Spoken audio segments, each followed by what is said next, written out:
Hello, I'm Josh Runyon of the U.S. Fencing Coaches Association Collegiate Committee.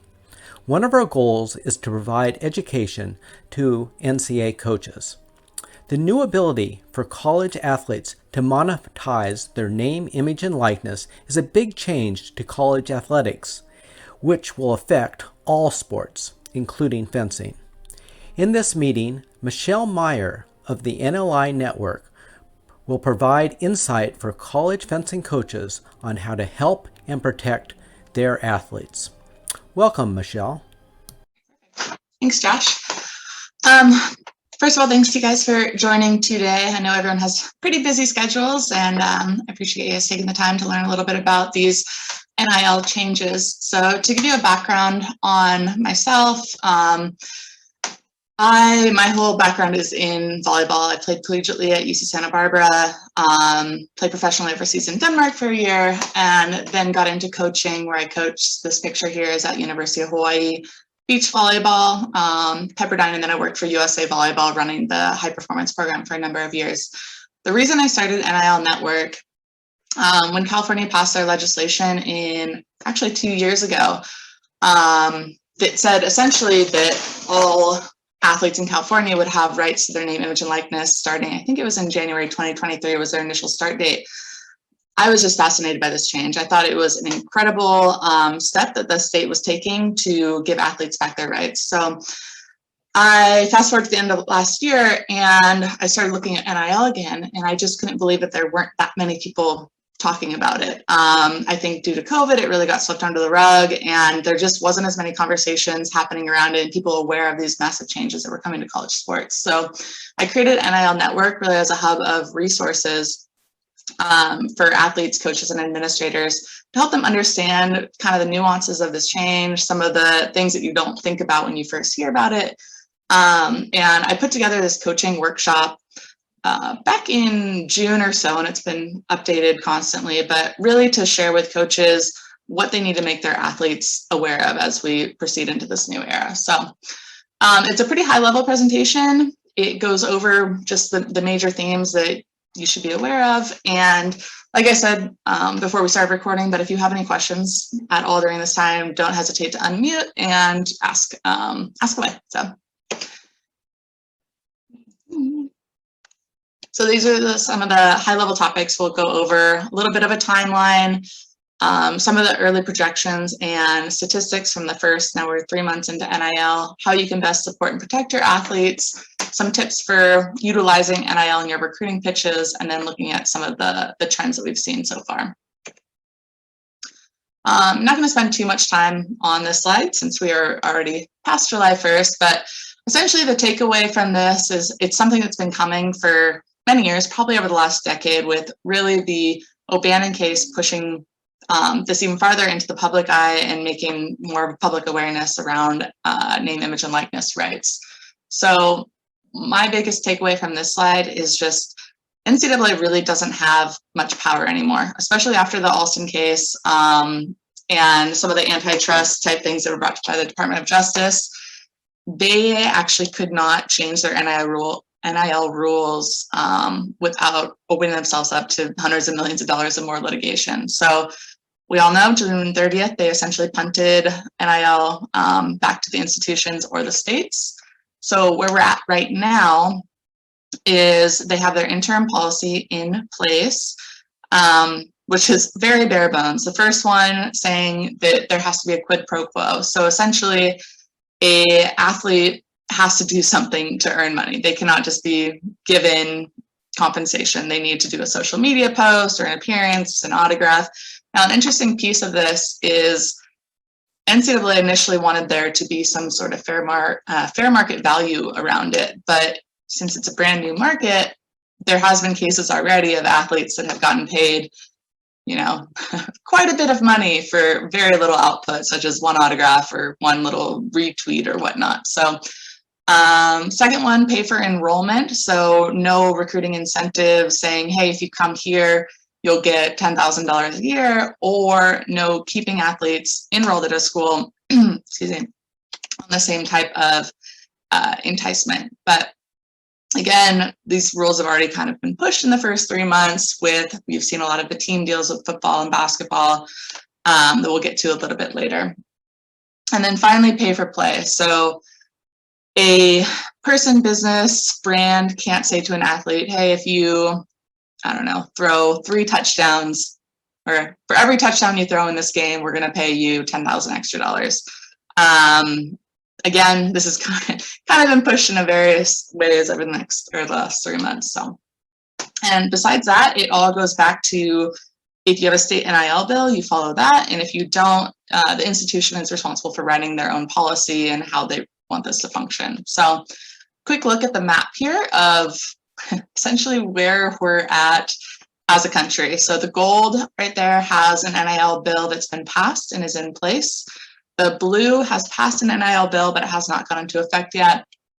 And the black ones, either they have not proposed any NIL legislation or they have it somewhere in their process, but it hasn't been passed yet. So there was a congressional hearing last week talking about putting a federal bill in place, which is something the NCAA is really, really pushing for to level the playing field and make it pretty much congruent across the country. In my opinion, I don't think that's coming until at least spring, maybe even fall of next year. So I think we're going to be relying on these state NIL bills and the institutional policies for the first year at least.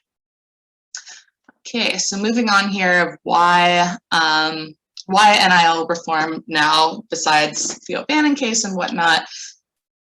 Social media has really taken over, as we know, in the past 10 years, and it's become a very, very big industry for brands and businesses to allocate their marketing dollars. So in 2019, just 2 years ago, it was an $8 billion industry, and it's projected to get up to $15 billion by next year. So that's a lot of growth in 3 years.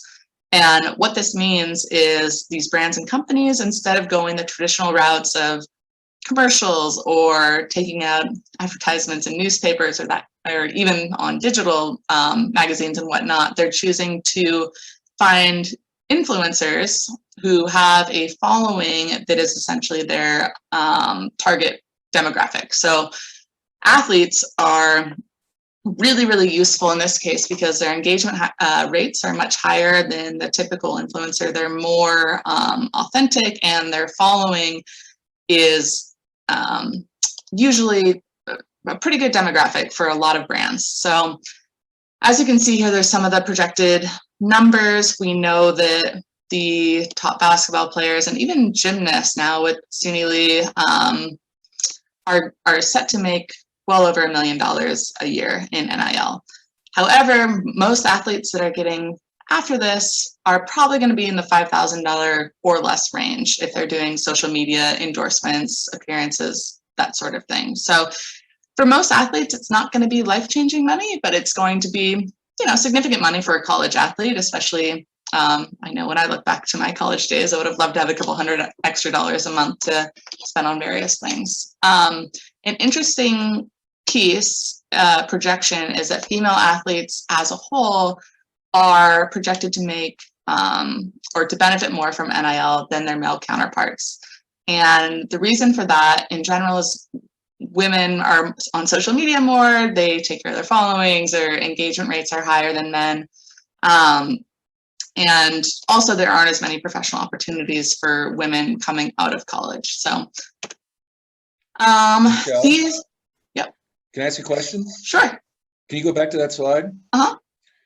So I don't know anybody on that list other than Suni Lee. So I'm wondering what the age target is going to be. I'm 55 years old. I don't know any of those people. So are we talking, when we talk about social media influencer, I assume we're talking only to people in their 20s, very young people. Yeah, so I actually forgot to say that point. So these athletes that are listed here are pretty interesting. These are the top 10 most followed female athletes in the NCAA right now. So Suni Lee was, we know, the gold medalist gymnast in Tokyo a couple months ago. She is the most followed female athlete, best gymnast in the world, right? We look at some of those other athletes on there, such as Olivia Dunn, still a Division I gymnast, but she built her following off of TikTok during COVID lockdown, and she just does dances and other kind of funny things that has built this following. And so her following is like her first partnership was with this leisure brand called Viore, because most of her following is that 18 probably to 25 type demographic that's active, following gymnasts, likes TikTok, the dances and whatnot. Similar to that is the Cavender twins, who are number 5 on there. Same thing. They built their social media following during COVID, doing silly dances and whatnot, versus Paige Buchner's, who's the UConn, probably the top female basketball player in the country right now for college. So it's an interesting mix, I guess, between those who have built their following off of being the top athletes in their sport versus those who have built their following really off of their personal brand. And yeah, so I do think that a lot of these brand partnerships are for companies that are either, these athletes are a little extraordinary because they've got so many followers, but I think in general, the brand partnerships are going to be with, athletes that are, let's say, like a local restaurant close to campus, where this athlete's followings are a lot of students at the school. And if they can put up and support this business, or they come in for appearance, that's going to be something that resonates with their following. They want to go check out the pizza place or whatnot. Yeah, it's kind of all over the map right now, but there's a lot of different businesses getting involved. But I think for more of the niche sport or ones without the big following, it's going to be more of the local level that resonates with their followers. So what I'm hearing you say, it's not just about their talent, it's about their production talent, their ability, TikTok and all of that, which, for some sports that maybe aren't as high profile, like the sport I work for, that might be a good thing. That it's not just about your talent on the strip, but if you can come up with goofy TikTok stuff, you know what I mean? I'm just fascinated by that. So that's actually, that is the main driver for the niche sport athletes. Like, it's not going to be, and I, of course, come from the beach volleyball world. We're kind of in the same boat there, that it's not, these beach volleyball athletes don't have massive followings based off of their beach volleyball, play. They have it because they've built their personal brand. There's something beside the sport that has driven people to want to follow them and engage with them. So, for example, if an athlete, obviously on the court or field or whatnot, and then aside from that, they love to cook, or they love camping or backpacking or whatnot, and they have built a following of people who engage with that kind of content, totally separate from their sport. That's where, for the smaller or the niche sport athletes, this change is really relevant. And it's not every athlete on a team or whatnot. It really is an athlete that was prohibited from, going after these things before NIL changes, even though it had nothing to do with their sport. And yes, they could have put in a waiver to the NCAA to ask them, for clearance on this, but those are pretty hard to get. So yeah, it's an interesting world. So it makes me think of the quarterback at Alabama, which, got a lot of profile. And of course, Nick Saban capitalized on that by indirectly opening the door to his future recruits by, saying you can make 7 figures, which was a total recruiting coup for him. Absolutely. But I'm guessing that the quarterback at Alabama, looking at this list, has no interest or hasn't been taught how to use social media to get more followers. Do you know what I mean? Like, why is it all women? I'm still baffled. Sorry, this list is only of the top 10 women. I don't have the men on here. I think the men, the top followed man in NCAA right now is actually Shaquille O'Neal's son, who's got about 1.4. I don't remember his exact following. Sorry, this list is only top 10 females. I should have that written somewhere. But yeah, there are, I don't know Bryce Young, what he has off the top of my head. I think he's probably in maybe 250,000 or so range of followers. But if you look at why brands want to interact with those high profile athletes, it's because they're on, ESPN or whatever, national television every week. And so and I think there was actually a good quote about this recently, but while performance can drive following, so your on the court performance, your identity as the quarterback of Alabama is obviously going to drive people to follow you. It's not an end all, essentially. So athletes can get endorsement deals, they can grow their brand following without being the quarterback of Alabama. But it does definitely help to be on national television, in the spotlight, all those kind of things as well. Cool. And I think this will paint actually a better picture for you, Bob, of just kind of what's been going on a little bit. But this is actually from just July. Influencer hasn't put out any more numbers yet. Influencer is one of the top NIL companies that's been partnering. I think they've got like 150 partnerships with schools so far, and the athletes report their transactions through the Influencer app. So this is how they can pull this data. So you can see here that while $923 was the average transaction total, $25 was the median. So a lot of athletes are doing these NIL deals just for some gear or some product, and not really getting a monetary compensation, which is really common with social media marketing. And typically an athlete then will get a coupon code that says, hey, my followers, if you go off and buy this product, you get 10% off. And then on the backside, the athlete will get 10% of the sales with their code, or something similar to that. One of my concerns down there, you can see that from the first month, what Influencer reported, only 20% were female athletes.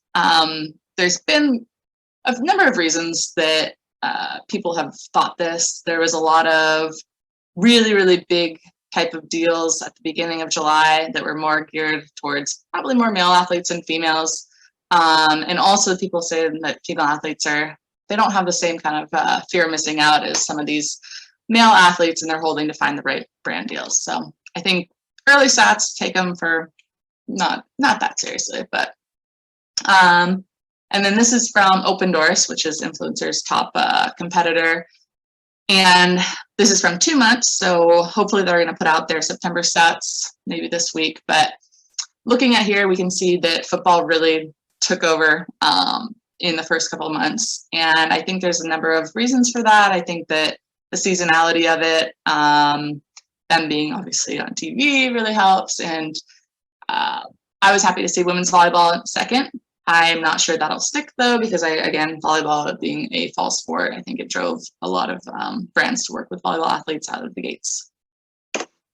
Okay, sorry, one more question. Yeah, no problem. As a former Division III athlete and somebody who worked in the Division III space for a lot of years, so I'm guessing that Division III, that's that scenario you're talking about where, you know, I'm at Williams College, I'm in a small college in the Northeast, and the local, you know, pizza shop puts my picture up or whatever, even though probably a lot of kids on campus don't even know who that is, because in Division III, most students don't go to the athletic competitions. Is that what you're talking about? I mean, that 84%, it seems super high, but it must be small potatoes. So what that stat is saying is that's looking at divisions, and then it's taking out the percentage of males versus females. So in Division I, of all the transactions that happened, 80% were men and 20% were females.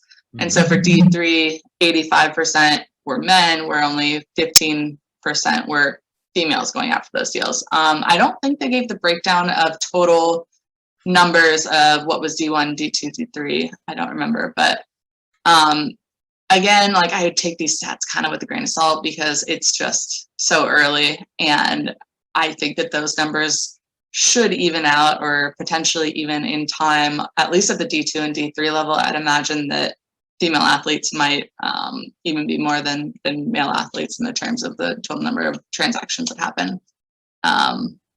Okay, thanks. Yeah.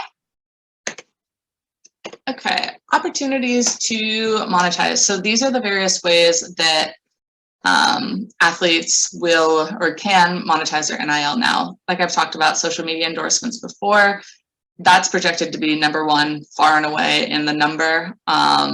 What was interesting to me, and if you look, oh, I think my thing disappeared. Anyway, sorry, those percentages there. The first one listed is the percentage of total transactions, and the second one there is the percentage of total compensation. So while you can see social media endorsements were above and beyond the most popular way for athletes to monetize their NIL, you can, the selling their NIL was 35% of total compensation, even though it was only 7% of transactions. So a lot of schools have come out with licensing agreements and autographs are in there, and that's more of a lucrative way for athletes to take advantage of it. Again, these numbers are pretty skewed because these is probably looking at the football guys who are making a lot of money selling their autographs. I think that for niche sport athletes, those social media endorsements are going to be the top way for them to monetize. Coaching is really low on this list. I'm kind of looking forward to seeing what happens next summer. I think with the NCAA changing their rules middle of summer, it didn't really give athletes an opportunity to put together some camps or clinics. I think that's one of my favorite things as a former coach. If an athlete can go back to their hometown, run a clinic, kind of build that aspiration for younger players, I think that's one of the coolest parts of NIL. And we've seen a couple camps come out, but not as many and across the board with sports. So. Okay, so the NIL athlete services. So under this kind of NIL industry that we have now, there are quite a few different industries that are looking to work with athletes.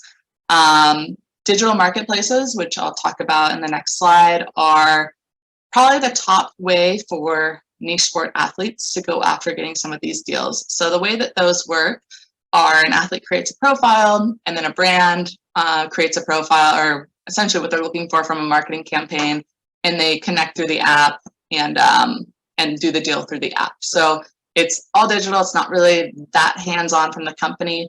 One nice thing about a lot of these digital marketplaces is they will vet contracts, or they have a standard kind of template contract, and then a lot of them will do compliance reporting for the athlete as well, automated compliance reporting. So yeah, also brand development services. There's some business consultants if an athlete's thinking about starting their own business or being an entrepreneur. Content creators, attorneys, they need some contract review for bigger deals, financial advisors.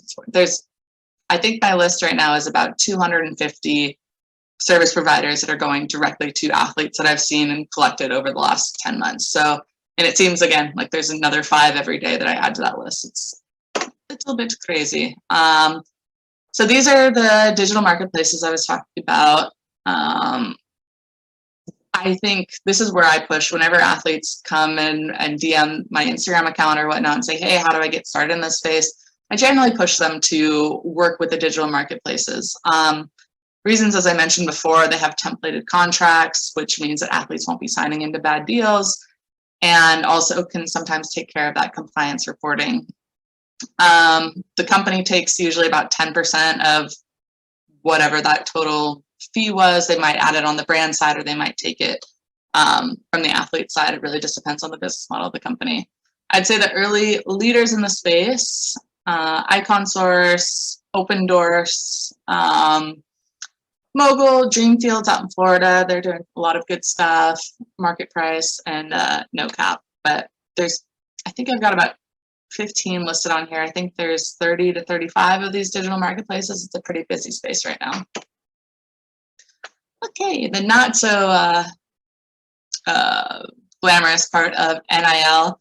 And this is where I think it's really important that coaches can relay some of this information to their athletes. So the first one here, protecting their athletes, and this is most relevant to our sport athletes, niche sport athletes, because they're not going to be making, probably not going to be making $100,000, $50,000, even maybe $10,000. So if they're on a Pell Grant or institution need-based aid, they need to make sure that they get in, if they want to take advantage of NIL opportunities, to get in and talk with their financial office to see where that threshold of earnings is. Because one thing that can happen, which you can see in that graph there from Spry, which is a compliance platform, is Pell Grants and need-based aid is generally not dollar for dollar. So an athlete, let's say their freshman year of college, makes, I don't know, what does it say on here, a couple $1,000s off of NIL.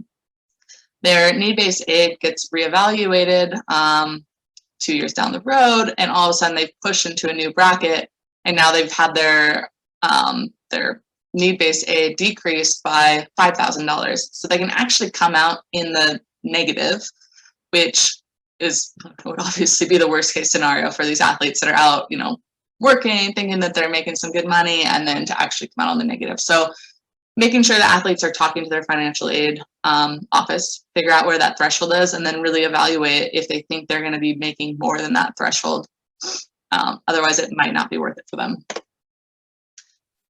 Contracts. So out the gates on July 1st, we saw this company, Yoke Gaming, which is a video game company where you can pay some money to play a video game against your favorite athletes, celebrities, influencer, whoever's really on their platform.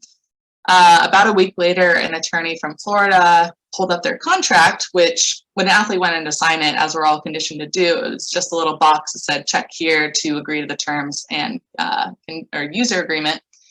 So this attorney opened the contract and he read through it, and there was some very, very bad language in here. And this Yoke Gaming deal was for $20. They said, hey, athletes, if you post this content picture on your Instagram along with this caption, we'll Venmo you $20.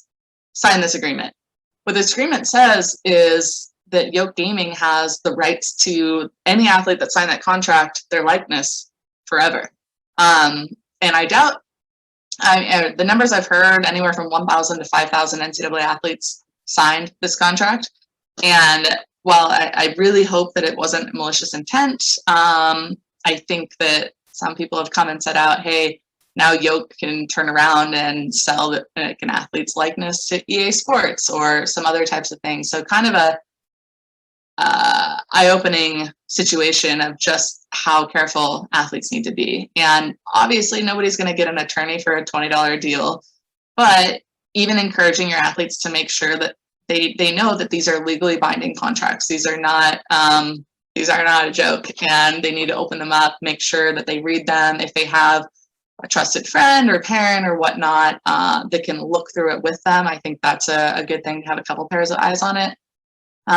You yourself as a coach, you cannot provide any advice on the contracts besides saying read it and making them aware of some of the different language that they should be looking out for. So perpetual NIL rights, exclusive right to licensees, commercially unreasonable terms, those type of things are what they need to be aware of in these contracts. And unfortunately, brands are going to have the upper hand in this. They've been dealing with influencers before. They've got, their legal team and whatnot. So we've seen a couple different cases. I'm not an attorney. I've talked to many over the last couple of months, though, and they all seem to have their own version of an athlete submitting a contract that had really, really terrible language in it in terms of what they were requiring of the athlete. So definitely need to make sure that they are aware of that. So eligibility, protecting your athletes. As I said before, if you have a state NIL policy, that's what they'll be following. If you have an institutional policy, make sure your athletes are aware of who they can partner with, what their reporting obligations look like, probably to compliance, and how they're meant to do that, how much time in advance. One of the interesting things about the partnership aspect is I think that there is a lot of gray area at this time. And one example I'd like to give of that is, for example, a restaurant wants an athlete to come in to do an appearance. And let's say they want them to come in at 7 o'clock. It's a restaurant. It serves alcohol, but they're serving food. When would that not, what time of night would that not be okay for them to require an athlete to come in for an appearance? What about 11 p.m. when their place is not serving food anymore and they're just serving alcohol? Does it transition then into a bar where that would then break the institutional policy or the state law? So compliance is their best friend. Get in with them early. And I know you guys have probably all told them that forever as coaches, but I think it's even more important now. International athletes, unfortunately, at this time, should not go after NIL opportunities. And this isn't due to anything with the NCAA. It's about their student visa limiting their work opportunities. Actually, No Cap Sports, so one of those digital marketplaces, is working with some attorneys right now, immigration attorneys, to try to get those laws updated. But at this time, international athletes are being advised just to hold off. And I know in fencing, from the few rosters I pulled up, there seems to be a lot of international athletes at this time. So, and the last thing there is use of institutional intellectual property. So this is a huge education piece for athletes, and I think even anyone else around NIL, because again, out the gates on July 1st, Barstool Sports said, hey, if you're a D1 athlete, we'll sign you as a Barstool athlete. And now they've signed, gosh, the latest numbers, I think, were 125,000 student athletes have submitted their application. So a quarter of all NCAA athletes. It's wild. But Barstool Sports started posting up on their Instagram account all of these athletes in their uniform. So it has the school's markings on it, has the school name, the colors, all those type of things. And the schools are saying, well, hold on a second. Like, we don't know if we want to be associated with Barstool Sports. You can't just take our logo and put it on anything. So some schools have said that if an athlete gets permission in writing, they can use the logo if they can explicitly say what they're using it for. Some say you cannot use our logo for anything. You can't even use our colors. It really comes down to how your school has written that policy. So making sure your athletes are aware of that, because I think the worst thing for a school, and this is more on a legal level versus their eligibility, but they don't want to take a lawsuit out against any of the athletes. But if an athlete is continuing to push this and use their intellectual property in a way that they don't condone, it's possible that some of those things may happen. So.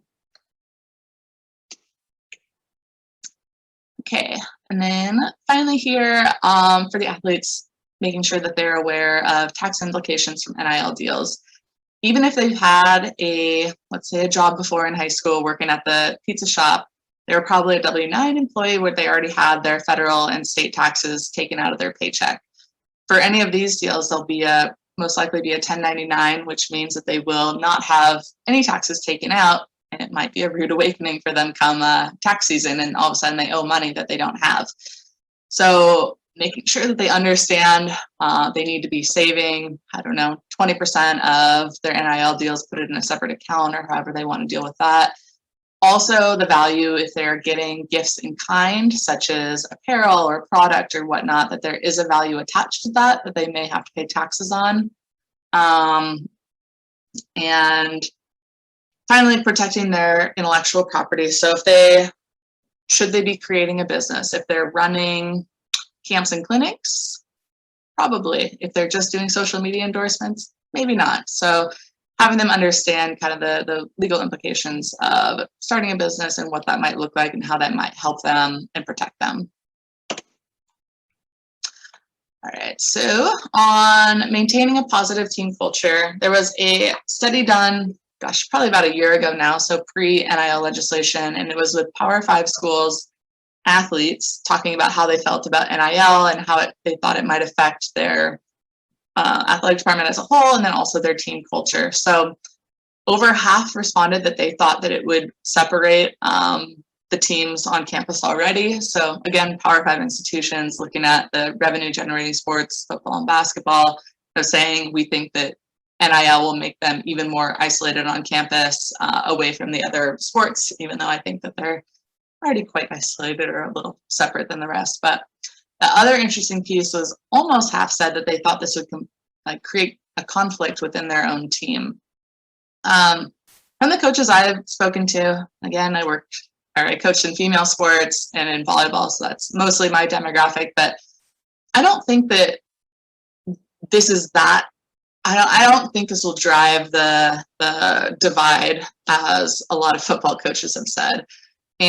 But what I do recommend is that coaches really try to take a leadership role in this and address it with their team. If you need to make updates to your team guidelines and policies, I'm sure that you already have something in there about using social media during team activities, but making sure that your athletes are on board and that everyone's cooperating with those rules. Because the one thing I could see driving that divide is an athlete that is just obviously always creating content, always posting TikToks in the locker room or whatnot, whereas these other athletes are just, hey, we're here for competition, we're here for practice, put your phone away. So those type of things, if they come down from the coach, I think are much more powerful than athletes having to figure it out, kind of in their locker room. And finally, down there, I say reiterating with your athletes that they are already full-time students, full-time athletes. So this is essentially adding a new job for them, and to understand this is something that they do in their free time, away from class, away from away from practice or any team activities. Okay, so recruiting in the NIL era. So again, we're 3 months in, so still figuring out exactly what this may look like moving forward. But these are some of the early projections of how coaches can utilize NIL. One of the first ones there, whether we get a federal bill or not, is going to be something potentially that coaches can use, and that's the differences in state taxes across the board. Let's say an athlete is looking to make or projects to make, I don't know, $10,000 on NIL. If they go to Florida, they can keep all $10,000 in terms of state taxes. If they're in California, they're going to be paying, I don't know, probably 1,000 of it at least back to the state. So will that make an impact? I'm not sure, but fansmanship and alumni base. So some of the early things that we've seen are alumni getting involved with their businesses. Some boosters or fans that want to give back to their favorite teams will bring on athletes. So I think that one's pretty relevant.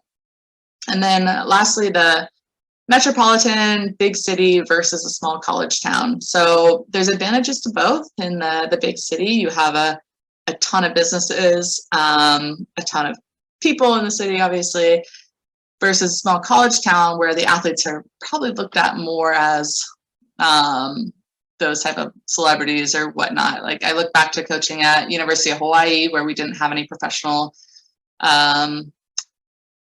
teams on island, and those girls were really treated like we would practice down at Waikiki Beach, and people would stop by and ask to take photos of them or autographs or whatnot. So I think that in that regard, University of Hawaii probably will do pretty well in NIL just because of their fan base. And so helpful things for you to know: what are your NIL rules? So what does it look like for athletes using that intellectual property like I talked about before? What are the prohibited partnerships, compliance reporting, those type of things? Secondly, being what kind of NIL services is your school offering? Now, I'd say in the Power 5 right now, I think I pulled these numbers the other day, about 90% have partnered with a NIL company to provide education or some different resources for their athletes. Outside of the Power 5, it's still pretty low. So if you don't have an NIL resource yet, I think you can look at other places on campus. Like, do you have an entrepreneurship degree or social media marketing class or some other educational offerings that can help them to navigate this space? I think is a good start. Finally on there are your competitors' NIL services, and then finally your athletes' deals. Who are they working with? And while they don't have any reporting obligations to you, I think, as I said on the previous slide, if you can take that leadership role, it'll make your athletes more confident that you are supportive of their NIL deals, and they might be more willing to share with you. And the reason this is so important, or in my mind, to know your NIL deals, and Bob, I think you kind of insinuated on this before, even if it doesn't have to do, and this is going to be a lot of niche sport, athletes with your particular institution, with your particular team, they've built their own brand outside of their sport. I think that recruits looking at, they're looking at your team and your program, your institution, going, oh wow, like they made, some, there's some good support there for NIL deals, and this athlete's able to make some good money. I potentially could do that as well. So I think it really just shines a good light in terms of recruits looking at this, if NIL is important to them, of course. Okay, some of the early trends. So as Bob said before, Bryce Young, I think this is a couple weeks into July when Nick Saban was down at the Texas High School Football Coaches Conference, very conveniently stated that his quarterback, who had yet to even start a game, was set to make about 7 figures of NIL deals in his first year, which obviously is a very, very, and he was saying, it's because of Alabama's strong brand. Very strategic recruiting insight, inducement. But LSU's Olivia Dunn, so that's who I kind of talked about before. She recently signed a $500,000 deal, or around $500,000 with that athleisure company to do social media posts, probably a couple of appearances. I don't know the length of that partnership. I'm guessing a couple of years. I don't know. Group licensing is another interesting trend. So that's kind of combining the school's intellectual property, where they'll license it out to a third party. And then the third party has been signing athletes on a voluntary basis. And so they can put together the school's intellectual property with the athlete's last name or their likeness. I think that one's going to continue to grow. Some of the team deals, they talked about this at the congressional hearing last week as being, or Mark Emmer had actually brought it up as being getting too close to those kind of recruiting inducements. And I'm kind of with them on that. I think that they're cool deals, but they're also, if you're a recruit that's looking up at that and you see those going on, I mean, if you're guaranteed $1,000 a month to go to one school versus another one where you're not, I don't know. So we'll see what happens with those. Let's see what else on here. Pro teams, I think we'll continue to see pro teams getting involved. Florida Panthers, which is an NHL team, was one of the first out the gates to bring on some athletes to do social media endorsements and make some appearances at the games. Same with the Atlanta Braves. And then the crowdfunding one is also really interesting to me. And I look at the Gator Collective, which is at University of Florida. Essentially, they built this platform where people can donate $10 a month, $50 a month, $100 a month. They put it into a big pot, and then they build out these NIL deals for athletes. So again, it's a huge, huge recruiting incentive and advantage. I'm not sure how long those ones will stay around if there's any kind of federal legislation around it, but I think they're very interesting right now. And then finally here, I think this is my last slide, is just some projections of what I think might happen. So as I mentioned before, in terms of coaching strategy is, and again, we don't know how big NIL is going to get, and especially in the fencing world, but is it something that if a coach does embrace it, that, like I said before, those prospects look up and go, hey, like at this school, fencing athletes are really able to take advantage of their NIL and make some extra cash. Maybe I could do that too. One of the things that I'm watching, the Cavender twins, who are on that list, I think they're number 5 or whatnot, who go to Fresno State and play basketball.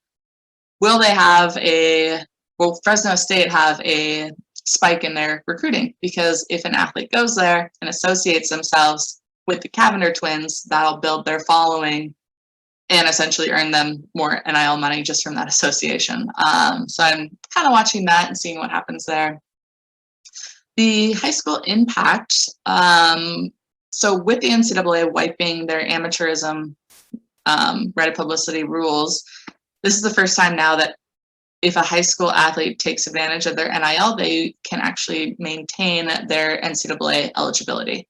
However, at the high school association level, it is still not permitted for them to do anything with their NIL, except for in California. Last week, we saw the first big basketball athlete that actually transferred or made the announcement that he's transferring schools to go to California, which is interesting. There's been a couple athletes, Quinn, who's at Ohio State, who skipped his senior year of football to sign, I think, like $1 million deal with a kombucha company. So, and then from more of the niche sport level, and speaking from my volleyball experience, high schools have been battling club for the past decade or so, with a lot of athletes choosing to forgo their high school experience to just go and play club. And I'm curious if this will, again, kind of push those top athletes that want to do this to just say, well, high school maybe isn't for me. I'm just going to play club. In my mind, it's not the worst situation. I think that high school sports are really meant for participation, and this might open up some other opportunities for athletes that would have been cut or potentially rode the bench for 4 years. And it could become maybe not the highest level of play with those top athletes gone, but at least then it'll open up some new opportunities and let those other kids play. And then finally, the partnership side of things, which is interesting with the Brander Group getting in there and a couple other licensing companies that are kind of acting as that third party, that mediator between the university and the athlete. I'm wondering in time if there's going to be a way for the universities to work directly with the athletes to license out their logo and whatnot. The athlete pays a small, fee or whatever that might look like, and so the school could have a additional stream of revenue for the athlete, utilizing essentially the school's intellectual property. Yeah, so I think that's about it from me. If you guys have any questions or anything, happy to open it up. And also say, so as I, go ahead, Bob. Okay. I was waiting to see anybody else because I've been talking too much. But, so I should tell you. So I'm the director of member services at USA Fencing. So you're a former NGB person. Mm-hmm. Your partnership slide, I'd already written my question down. But I'm wondering if there's as my job is to grow a sport. I'm wondering if there's a partnership opportunity on that slide that includes national sport governing bodies that are looking to grow their sport.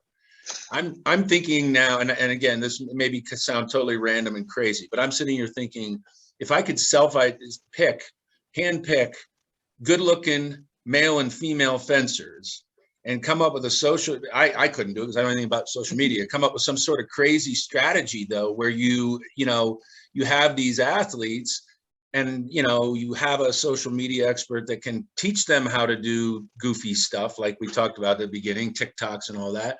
I'm just wondering, is there an opportunity for an NGB to grow their sport because of the NIL?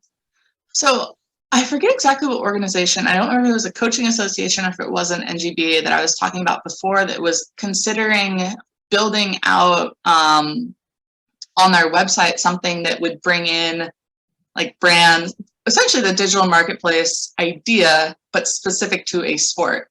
So I think like if, fencing, obviously you guys have your partnerships and your sponsorships, but all the brands and the types of companies that might be really interested in working with fencers, and then to bring them on or to talk to them in a certain way. I'll send you a website there. I think it's happyvalleytalent.com is the one I found that Penn State is using, that was actually built by the kind of like the tourism board around their city, and they're bringing in local businesses and then athletes that go to colleges around there to try to make that match.